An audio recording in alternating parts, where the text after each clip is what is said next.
അച്ഛ, ഈ ഫോട്ടോയിലുള്ളതാരാ? അത് നിന്റെ ഒരു ചേട്ടനായിട്ട് വരും. ഈ ചേട്ടൻ ഇപ്പോൾ എവിടെയാ? ഈ ചേട്ടൻ ദൂരെയാ താമസിക്കുന്നത്. ദൂരെന്ന് വെച്ചാൽ? ഒരുപാട് ദൂരെ. എനിക്ക് അവിടെ പോവാൻ പറ്റുമോ അച്ഛാ? അവിടെ പോകണമെങ്കിലേ മോൻ നല്ല കാര്യങ്ങൾ ചെയ്യണം. നന്നായി പഠിക്കണം, കളിക്കണം. നമ്മളെല്ലാവരും ഒരു ദിവസം അവിടെ പോകുന്നുണ്ട്. അച്ഛാ, ഞാൻ അവിടെ പോയി കളിച്ചോട്ടെ? മോനെ, ഒരുപാട് ദൂരേക്ക് പോകല്ലേ.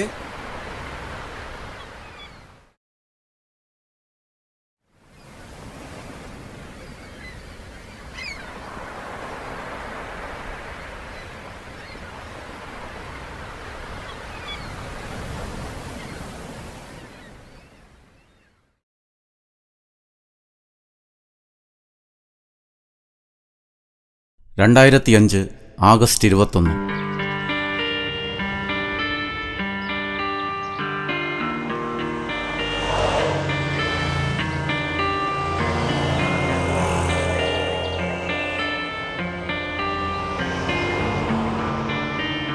കാലം മറയ്ക്കാത്ത പല സത്യങ്ങളുമുണ്ടെന്ന് അവിടെ വച്ച് ഞാൻ അറിയുകയായിരുന്നു.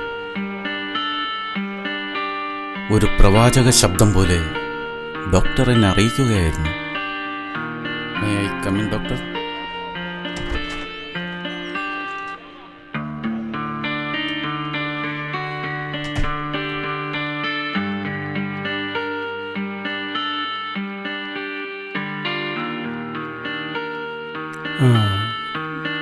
പറയുന്നതിൽ എനിക്ക് വിഷമമുണ്ട്. എന്താ ഡോക്ടർ? Is having cancer. എന്താ? ഇത് കുറച്ച് മുമ്പേ കണ്ടുപിടിക്കേണ്ടതായിരുന്നു. മരണം എപ്പോൾ വേണമെങ്കിലും സംഭവിക്കാം. അവൻ പറയുന്ന ആഗ്രഹങ്ങൾ സാധിച്ചു കൊടുക്കുക, അവനെ സന്തോഷിപ്പിക്കുക. അവൻ എൻ്റെ സ്വന്തം മകനല്ല. 11 വർഷം മുമ്പാണ് അവൻ എൻ്റെ കയ്യിൽ വന്ന് പെട്ടത്. ഭാര്യയില്ലാത്ത എനിക്ക് ഏക ആശ്രയം അവനായിരുന്നു. അവനും ഇപ്പോൾ നഷ്ടപ്പെടുമെന്ന് വെച്ചാൽ ഡോക്ടർ, അവനെ എനിക്കൊന്ന് കാണാൻ പറ്റുമോ?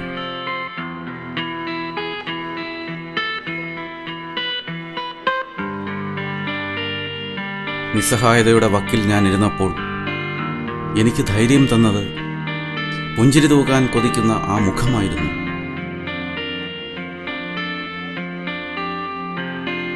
അവൻ എന്നെ എങ്ങനെ നോക്കി എന്നെനിക്കറിയില്ല. അവസാന നിമിഷങ്ങളായതുകൊണ്ടാവാം അവൻ സ്വയം മറന്ന് എന്തൊക്കെയോ സംസാരിക്കുകയായിരുന്നു. അങ്കിൾ എന്തിനാണ് സങ്കടപ്പെട്ടിരിക്കുന്നത്? ഞാനിന്ന് എൻ്റെ അമ്മയെയും അച്ഛനെയും കാണാൻ പോകുകയും ഞാൻ അവരെ കാണുന്നത് അങ്കിൾക്ക് ഇഷ്ടമല്ലേ? നീ എന്താടാ ഈ പറയുന്നത്? അങ്കിൾ, എൻ്റെ അമ്മ ക്യാൻസർ വന്നാണോ മരിച്ചത്? നീ എന്താ അങ്ങനെ ചോദിച്ചത്? ഇല്ല, അങ്ങനെയായിരുന്നെങ്കിൽ എൻ്റെ അമ്മ വളരെ സങ്കടപ്പെട്ട് കാണും. അങ്ങനെയെങ്കിൽ എൻ്റെ അമ്മ വളരെയേറെ വേദന അനുഭവിച്ച് കാണും. ഞാനെന്തോ ഭാഗ്യവാനാണ്. എൻ്റെ അമ്മ അനുഭവിച്ച വേദന എനിക്കും അനുഭവിക്കാൻ പറ്റിയല്ലോ. നിനക്കൊന്നുമില്ലടാ, ഒന്ന് ഉറങ്ങി എണീറ്റാൽ മതി. എനിക്കിനി കുറച്ച് ആയുസേ ഉള്ളൂ, അതെനിക്കറിയാം. എനിക്ക് നമ്മുടെ വീട്ടിൽ കിടന്ന് മരിച്ചാൽ മതി. നമുക്ക് പോകാം.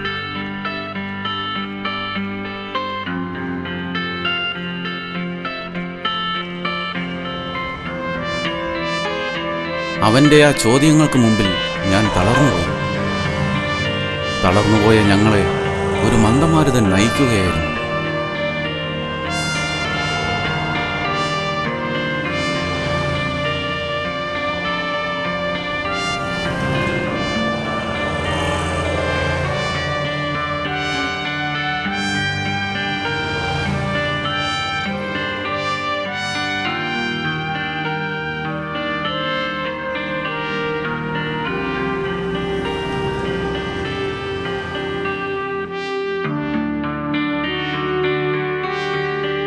പെട്ടെന്നൊരു മഴ പെയ്തു.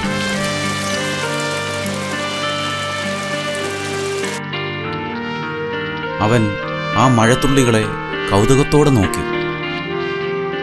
അച്ഛ, എൻ്റെ എല്ലാ ആഗ്രഹവും സാധിച്ചു തന്ന അച്ഛനോട് എൻ്റെ അവസാനം ഒരു ആഗ്രഹം കൂടി ചോദിച്ചോട്ടെ? ചോദിച്ചോളൂ. എനിക്ക് ഈ ബീച്ചിൽ ഈ മഴ ഒന്ന് കൊള്ളണം. അവൻ്റെ ആഗ്രഹത്തിന് ഞാൻ സമ്മതം മൂളുകയായിരുന്നു. അന്നു പെയ്ത മഴയിൽ അവൻ അവൻ്റെ അച്ഛനെയും അമ്മയെയും കാണാൻ മരങ്ങൾ നിറഞ്ഞ ആ മണ്ണിലൂടെ നടന്നു നീങ്ങുകയായിരുന്നു.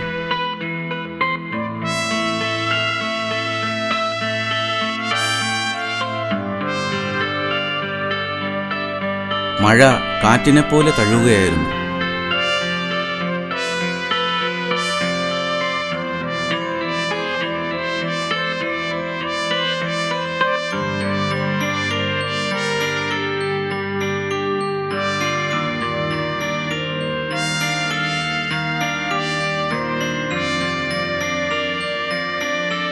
അമ്മ അവനെ താലോലിക്കുന്നു എന്നവൻ മനസ്സിലാക്കുകയായിരുന്നു.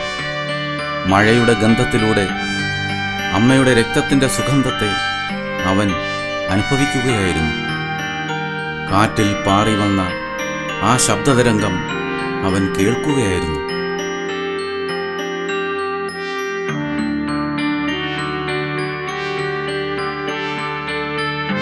ആ നനഞ്ഞ മണ്ണിലൂടെ അച്ഛൻ്റെ സ്പർശനത്തെ അവൻ അറിയുകയായിരുന്നു.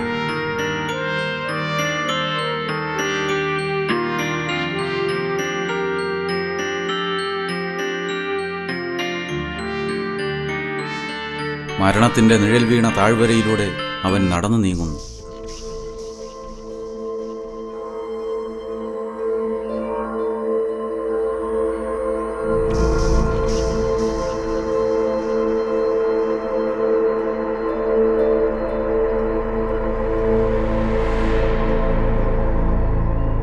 ഉള്ളിലൊതുക്കിയ സങ്കടത്തെ ഒന്നുറക്കെ കരഞ്ഞുകൊണ്ട് കീഴ്പ്പെടുത്തുന്നു.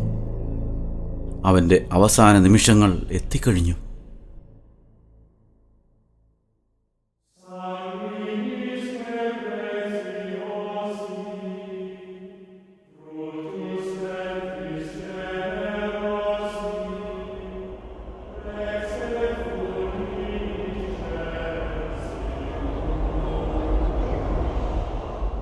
അമ്മ അവനെ പുതപ്പുകൊണ്ട് മൂടി.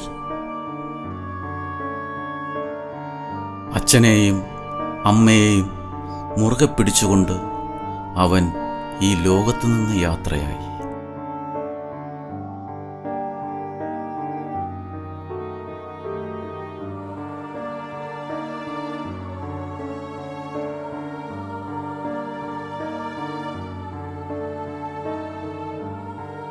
അവനിലേക്കടുക്കുവാൻ എനിക്കിനി ഇവനുമായി കുറച്ചു ദൂരം കൂടി സഞ്ചരിക്കാനുണ്ട്.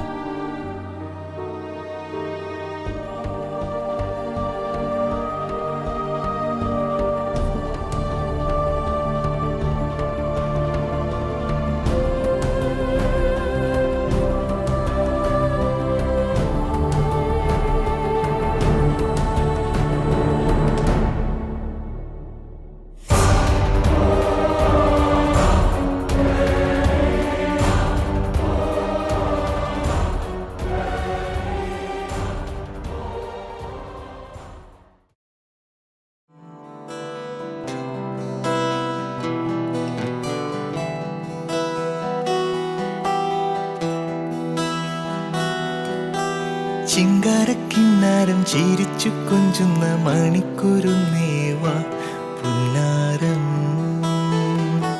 പുന്നാരം കുറുമ്പുറങ്ങുമി കുരുന്നു ചുണ്ടത്തെ മണിപ്പതക്കം താ അമ്മാനം അമ്മാനം കുഞ്ഞിക്കുളിരമ്പിളിയേ ചെല്ലച്ചെറുക്കുമ്പിളിലെ മമ്മമ്മ ഉണ്ട് മിന്നാരം കണ്ട് മിന്നാ മിന്നിയായി വാ വാ വാവോ വാ വാവോ. ചിങ്കാരക്കിന്നാരം ചിരിച്ചു കൊഞ്ചുന്ന മണിക്കുരുന്നേവാ